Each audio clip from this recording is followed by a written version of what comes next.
Welcome to this workshop. This is the connection between rest and stress, correcting your rest deficit. I am Dr. Heather Behr. I'm a certified nutrition specialist and a mind-body medicine practitioner. And today I'm going to share with you 3 specific things. And really this is to help those people who feel like they are just chronically stressed, burned out, and that is because a lack of rest is what is going to set the stage for that. So we're going to go through the 7 different types of rest. We're going to look at how to identify signs of a rest deficit in your life. And then we'll look at some simple things that you can do to support a rest deficit. And ultimately, we all have some sort of rest deficit in our lives. It's all about identifying where we need to be able to give back and support those areas. And so if you're someone who feels like you are lacking energy, even after sleeping a full 7 to 9 hours, well, you are in good company, unfortunately. What we're seeing, according to NIH, is that 1 in 3 U.S. adults aren't getting enough sleep. And this could come from multiple things. This could come from waking up during the night, or not being able to fall asleep, or even just not prioritizing sleep over entertainment. I found a fun fact, and that is that 88% of Americans report that they lose sleep due to binge watching shows late into the evenings. So, that being said, did you know that sleep and rest aren't the same thing? And so it's one thing to be fully rested, right? It's another thing to be able to have slept for 8 hours. Because I would imagine that there are plenty of you watching who have no problem being able to sleep, but yet you wake up and you feel chronically drained. And so I'd love for you to just think about for a moment, how do you define rest? How do you feel when you're truly rested? And that would be mind, body, and spirit, right? How do you feel? And the idea here is that feeling mentally foggy and physically sluggish, that is just way too familiar for so many of us.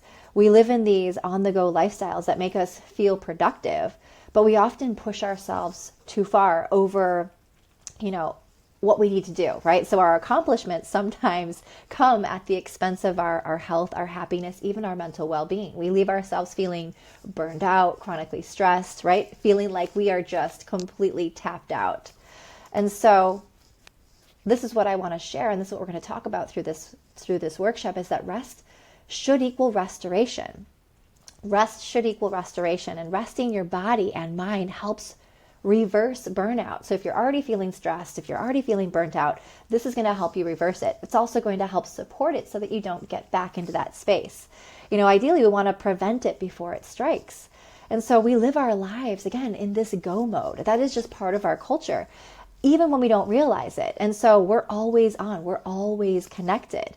And so even when we're not focused on completing a task, our brain is a lot of times just still engaging in this default network, meaning that it's examining all of these different answers and looking for new knowledge to be able to help us go on to that next task. And so taking time to rest more efficiently, it gives our brain, our senses and our body the rest that they need to be able to continue functioning optimally. And so this isn't, by staring at a screen, which is that habit that so many of us share and so many of us do when we try to, decompress and we just want to, kind of tune everything out. A lot of us go right to those screens, right? We scroll on our phones or we watch something, that can leave us open to chronic exhaustion. So the idea here is, to identify which areas and then support those areas, and not in a way that we're typically used to doing. And so many of us are impacted on a daily, weekly, monthly, yearly burden, significantly due to poor sleep or poor rest, not being able to adequately restore those areas. In fact, over 8 million people in the United States struggle to fall asleep or stay asleep every single night. And so according to the National Sleep Foundation, 45% of Americans say that at least once a week, poor or inefficient sleep affected their daily activity. And so again, why would that be? Well, that's one of these areas that we're going to talk about. It's one thing to be able to sleep. It's another thing to be able to chronically or manage that chronic stress, that chronic burnout. So let's get into the 7 different types of rest. Without further ado, I'm pulling this from the work of Dr. Sandra Dalton Smith, and this is from her book, Sacred Rest. And I really like this because ultimately, the way that she frames it, it overlaps so well with 6 of the core pillars of self-care, something that I'm extremely passionate about. It's actually what my dissertation was for my PhD. But ultimately, it all ties together, right, with improved rest and restoration as the outcome. And so this quote here is how I want to start the whole process. The idea is you want to get in the mindset of when I'm resting because when I'm resting because my body or mind is weak, I need to remember that I'm not wasting the day doing nothing. I'm doing exactly what I need. I'm recovering. And this was really important for me, this mindset shift of, I had this belief, right? I'll rest when I'm dead. Like I got to keep going. We got to keep moving things along because nothing's going to happen if I don't keep moving. And I think so many of us fall into that trap. But, the idea is sometimes what we need to be doing is taking care of ourselves. We need to get out of that mindset of deprioritizing everything that we need and just be very, very okay with doing exactly what you need. And sometimes that is recovering and resting. So let's get into physical rest. We've got 7 different types of rest. Physical rest is the first type of rest. And physical rest is needed when your body is physically tired or it needs time to recover. And so this is the most common type of rest that we think about. This is, people who have that busy lifestyle, they're go, go, go all the time. They're chronically feeling physically tired, like they could just go and sleep, for days at a time. They may feel sore. You may find that you have a weak immune system, so chronically getting sick, chronically just feeling, not your best. And this can come from people who do strenuous activity every single day. They're just always moving. All right, so let's go through some suggestions to support physical rest in your body. And the first thing to understand is that there's 2 types of physical rest. We have active and we have passive rest, which is why some of these may not seem, like they're all suggesting sleeping in a bed and different types of, comfort levels for your bed. Passive rest is going to be sleeping, right? Actually being in a bed, engaged in sleep. Active rest, that's where you're going to start to see things like stretching exercises, gentle walks, baths, massage, things that make your body feel like it's able to just let go and sink into a deep comfort. And so walking, for example, we've talked about the different benefits of walking in previous webinars, but walking is a great way to be able to just let your body kind of relax. And especially if you're somebody who actively works out regularly, many people, have their active gym days and their passive gym days. And so when you're actively working out, a lot of times you need to build in those rest days. And rest days, not just taking a break from the gym and sitting down all day, but, instead of going to the gym and lifting weights, you're going for a walk or an easy bike ride. But one thing about sleep, what's interesting is that research suggests that our brain and body accomplish quite a bit during sleep. We go through muscle repair, we go through protein synthesis, tissue growth, but sleep also provides a time when our brain's synapses, which is why I called it synaptic homeostasis, they actually shrink back by about 20%. And so during this time, these synapses are able to rest and prepare for the next day. And so sleep helps them grow stronger so that they can receive new input. And ultimately, new input is, being able to retrieve information so that you can recall information that you need, be able to learn new things. And so without this reset, our synapses actually become overloaded. And that's when we can start to feel burned out, fried, right? Like our head's not screwed on properly. And so sleep, very, very important, but also all of those active versions of rest too, just really restoring your body. All right, and so mental rest. Well, mental rest is that time when you have that space to just declutter, calm your mind. It's exactly what it sounds like. And so some signs that you may need more of this rest in your body, in your mind, well, your mind is always racing. You feel like you've just got thoughts all day. In fact, they make it so that you can't keep one string of thoughts for a long period of time. Your thoughts may even keep you up at night. You may struggle with sleep because of this, because you're just always thinking about what you have to do next. You may find that it's really hard to stay present when people are talking to you and focused on one task at a time. You may find that you're easily frustrated or irritated just because there's just so many things to do and your mind is just, going in 10 different directions. And because of that, you may find that you make a lot of mistakes, and sometimes the same mistake over and over and over again, which definitely have been there myself. And so let's go through some suggestions to support mental rest. Well, the first is you want to be able to schedule regular breaks. This is so important. There's something called the Pomodoro technique, which is a time management system that encourages people to break up their workday into little chunks that are separated by 5-minute breaks. And, ultimately what we then have is we have work intervals that are called Pomodoros. And this is great for task heavy days.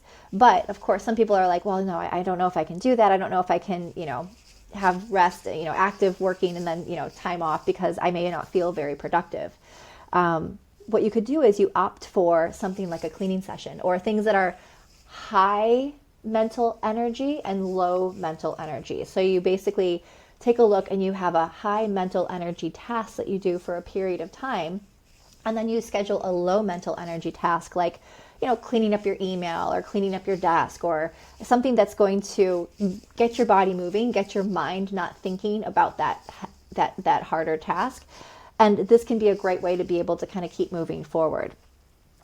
Other things that you can do that we've talked about in previous meetings is, going for a quick walk or listening to a podcast or even doing, a quick breathing exercise.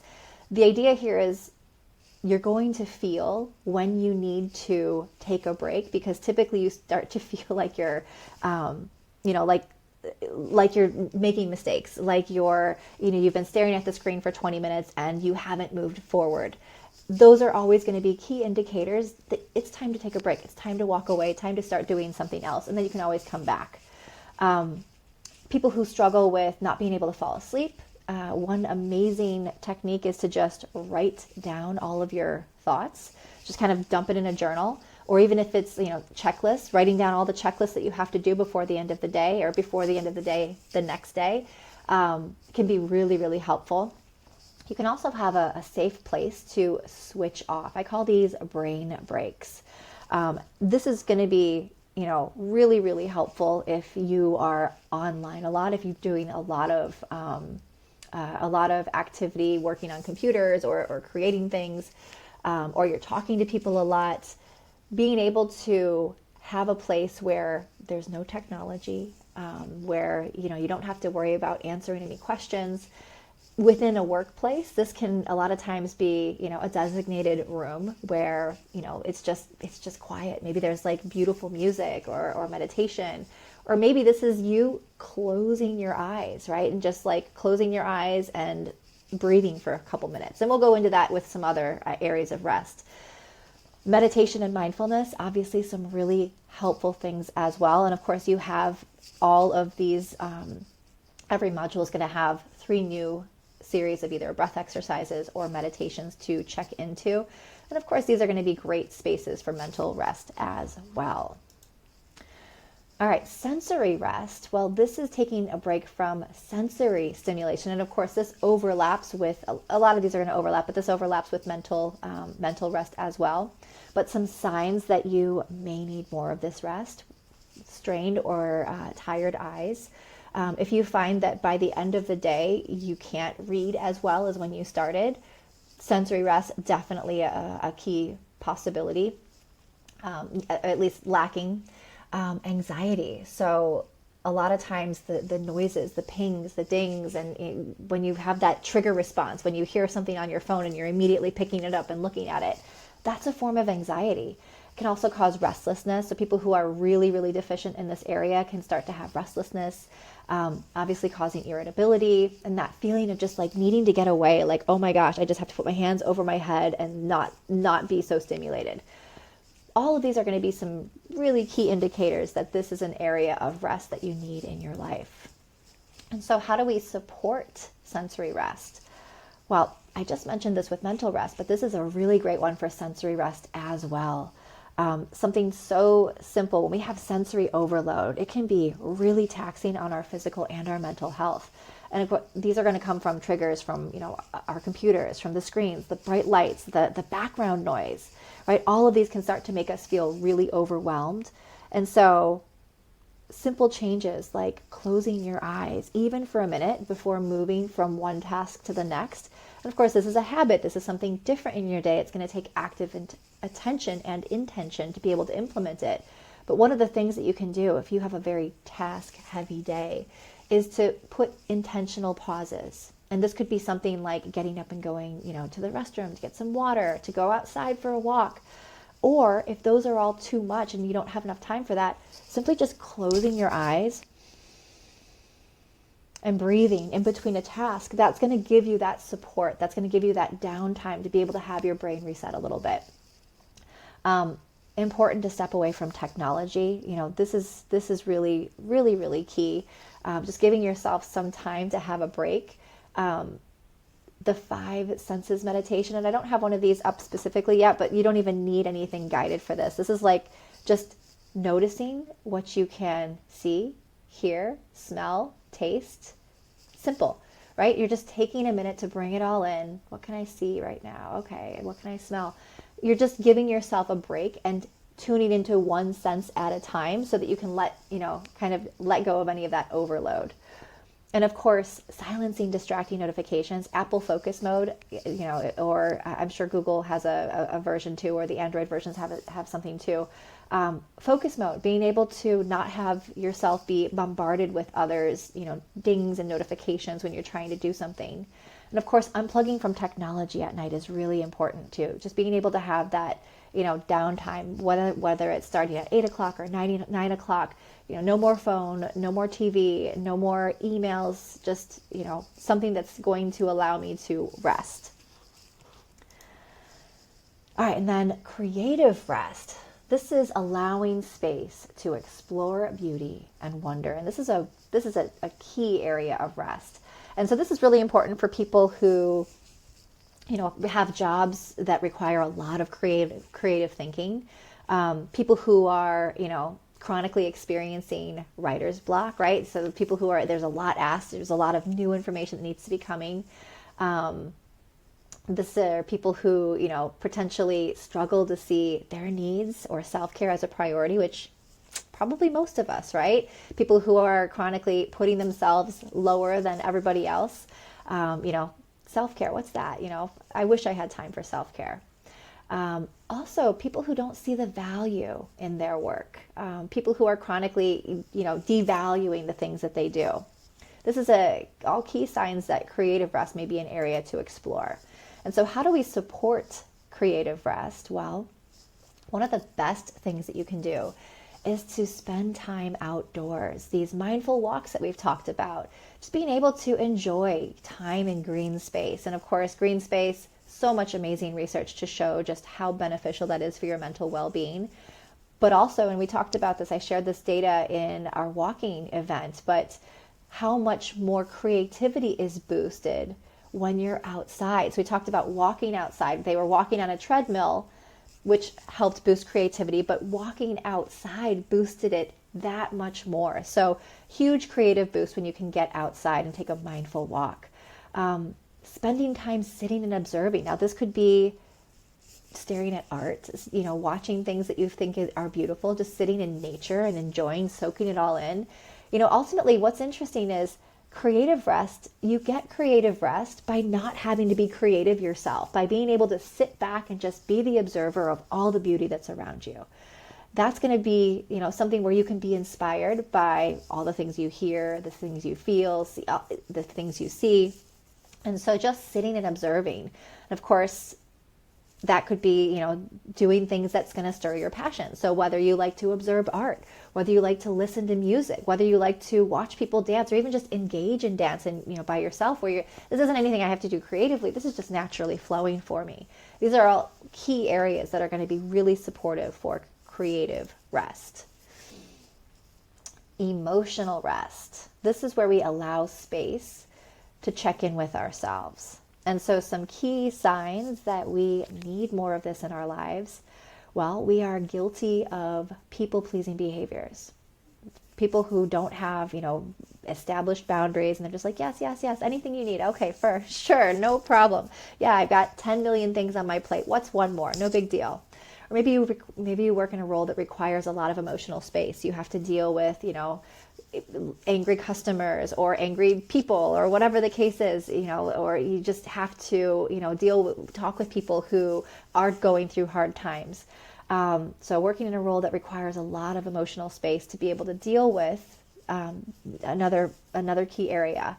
You may experience negative emotions, things like fear, anxiety, depression, people who are chronically fearful, people who chronically have depression or anxiety. Emotional rest a lot of times is an area of support that they could use.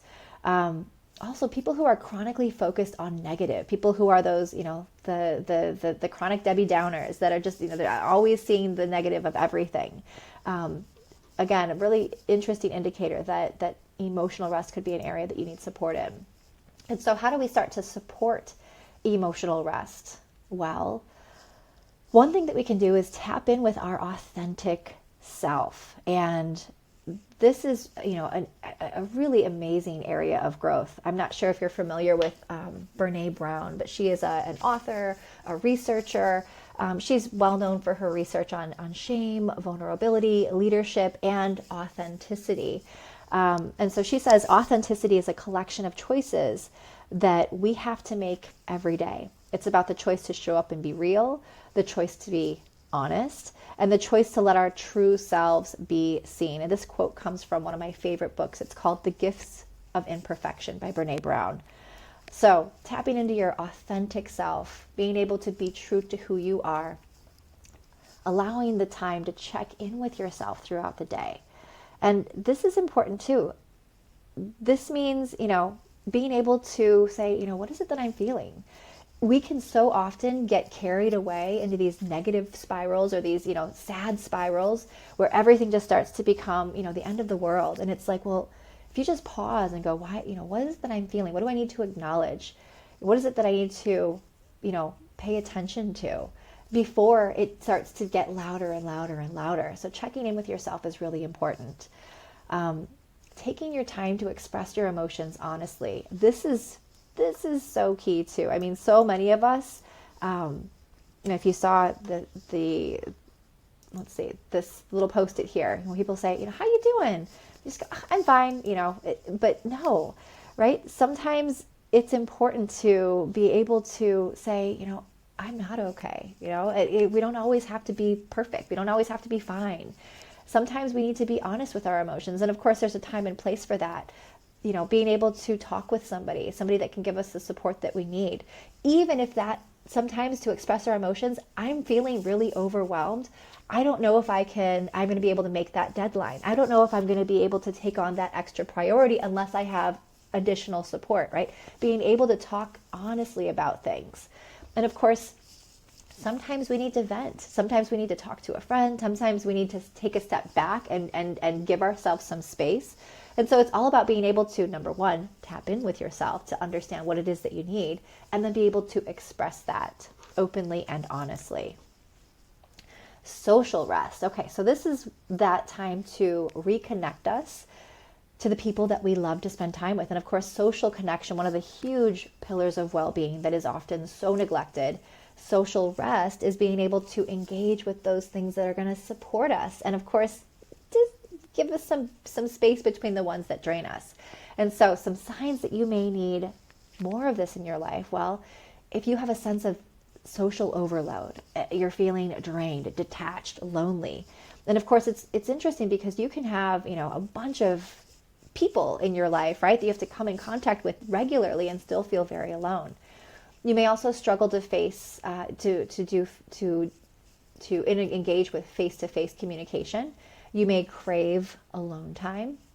You may also fail to differentiate between meaningful and exhausting interactions. And this is key too. So many of us aren't able to be tapped in enough to really pay attention to when we're engaging with people who are just leaving us feeling worse than we started. And so what we have here, in order to support this, well, you want to surround yourself with people who are positive and supportive, people who make you feel better after you spend time with them than people who make you feel worse, right? You want to eliminate those people who do that, or at least be very, be very intentional with how much energy you exchange with them. Sometimes it's impossible to eliminate the time with people who are energy suckers or just totally negative and just make us feel drained. But what we can do is we can be, we can put some boundaries around that. We can make sure that we're not engaging more than we need to. We can make sure that we're not allowing them to push our buttons. And so sometimes it means taking steps back from too many social interactions. And again, that goes back to prioritizing boundaries and, overlap here with emotional rest as well. Being able to say, you know what, this week is going to be really crazy, or this month is going to be really crazy. I'm going to have to prioritize what I can and can't do. And sometimes saying no, being able to say no when, sometimes it's just too much, or when that activity or the relationship or whatever it is that's being needed from you is not giving you enough, right, in return.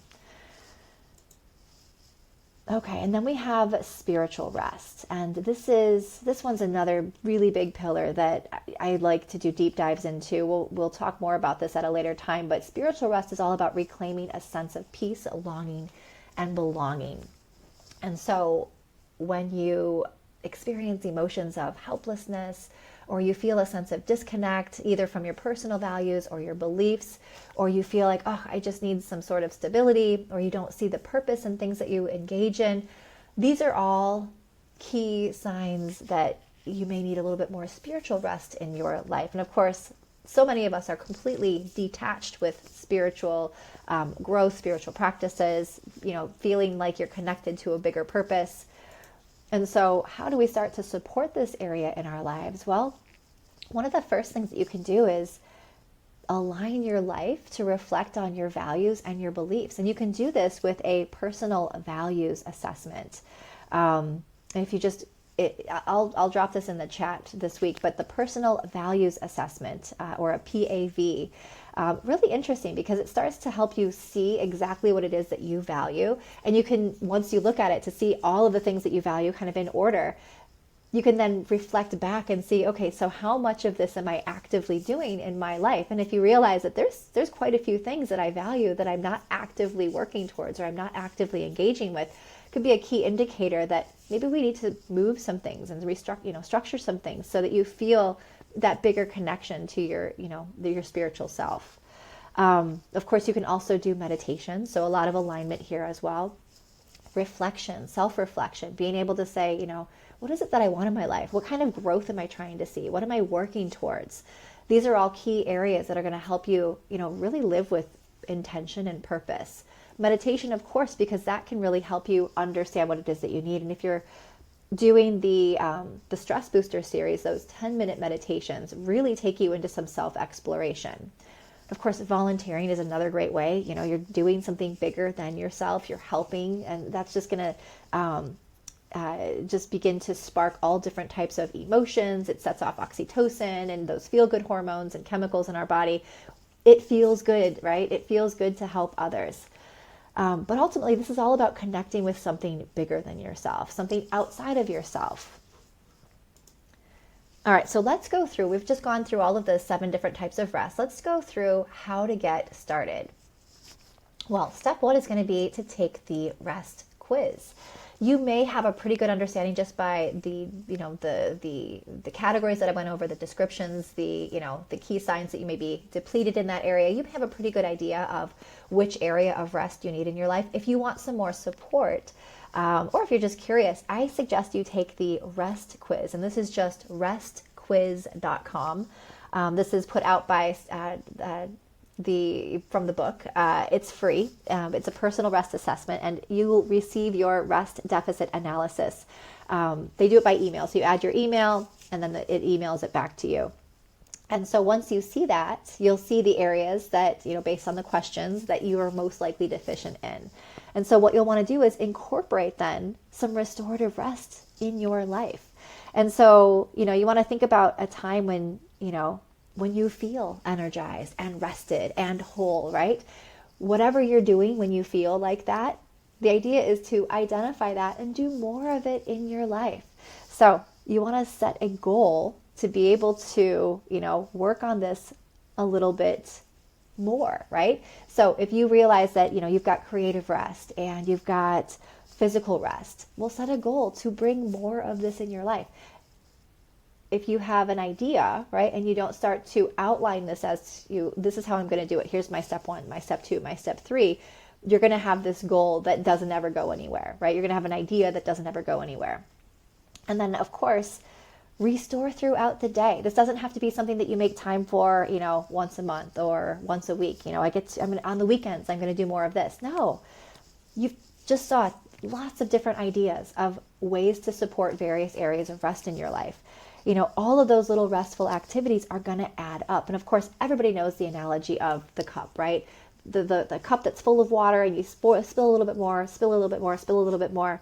Well, you don't have to wait for it to get completely empty to refill it, right? It could spill a little bit and you refill it a little bit. Spill it a little bit, refill it a little bit. So restoring throughout the day is going to help keep you from having a completely empty cup at the end of the week, the month, the year. And so finally, just to kind of circle back and, just so that you understand how important this is, exhaustion is the central symptom of burnout.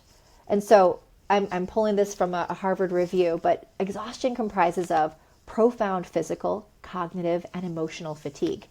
And it undermines our ability to work effectively and feel positive about the things that we're doing. And so the restoration process is something that you can do, again, any time of the day. We're trying to avoid feeling exhausted, feeling stressed, feeling burnt out. And so this is all about starting to really create a lifestyle where we're actively supporting these different areas in our life. You don't need a huge strategy. You just need to start noticing throughout the day and being intentional about creating little actionable steps. So the idea, of course, is to start with a habit, start with one little idea, and then build from there. Okay, so quick FAQs, just because we don't have questions this week. The first is, how many goals should I work toward? Well, typically 1 or 2. If we look at behavior change science and we look at, what's going to be best for people, we don't want to overwhelm ourselves. If you notice, many of those rest deficits overlapped. Many of the suggestions were similar. And so what you may find is, taking a walk outside helps support physical rest, mental rest, and creative rest. And so if that's an area, just try to get creative with what you can do that's going to support multiple areas. But I wouldn't do more than 2. Now, what if you have more than one rest deficit? I guess I'm kind of answering that question. So goals 1 or 2, same thing with the rest deficits. You want to not work towards more than 1 or 2. You're going to have more than one rest deficit. I know I certainly did. But again, you want to have something that's going to be able to work with many, find the overlap. And then how should you track your improvements? Well, journaling, writing it down, taking a general stock at the beginning of the day and the end of the day, and just doing that for a solid week can be really helpful. Tracking your energy, tracking your stress, whatever it is that you're actively struggling with, just, put it on a Post-it note and just use that same Post-it note and put, beginning of the day, end of the day. Beginning of the day could be a score from 1 to 5, with 1 being poor, 5 being high. Tracking yourself is always going to be great because then you get that positive feedback. All right, so thank you so much for attending this workshop. Again, if you have questions this week, go ahead and email me, or you can drop it in the chat. I am going to send the links for this workshop. You'll see that in the chat this week. But ultimately, if you need some more support, don't hesitate to reach out and ask your specific questions. I am more than happy to go into any of these in greater detail for you. Thank you so much.